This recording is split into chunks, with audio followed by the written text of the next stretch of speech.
এই ভিডিওতে আমরা দেখব pattern number 13।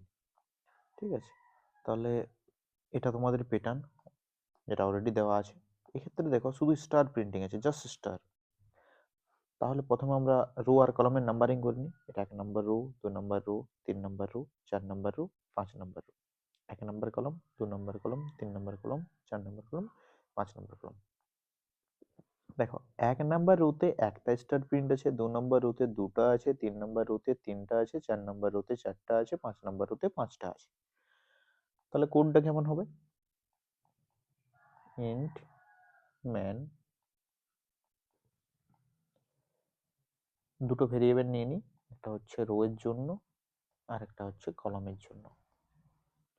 For rho equals to কত থেকে চলছে, 1 row less then equals to 5 row plus plus.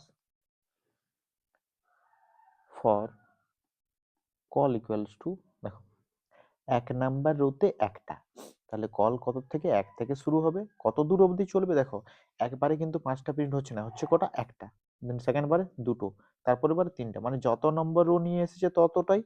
তাহলে call less then equals two যত নম্বর rho ততগুলো, then call plus plus.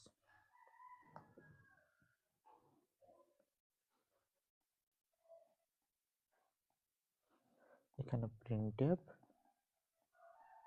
Backslash N for new line, যখনই একবার টোটাল রো এর মধ্যে সমস্ত কলম প্রিন্ট হয়ে যাবে, দেন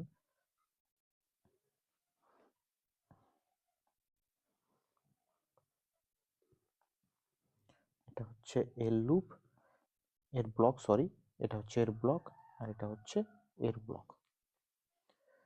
তাহলে প্রিন্টিং কি করব, প্রিন্টএফ জাস্ট ডবল কোটের মধ্যে স্টার। এটাই হচ্ছে তোমাদের প্যাটার্ন নাম্বার 13 এর সলিউশন। এই কোডটা লিখে তোমরা রান করে নেবে, দেখবে আউটপুট চলে আসবে। ঠিক আছে, থ্যাংক ইউ, চলো দেখা হবে নেক্সট ভিডিওতে।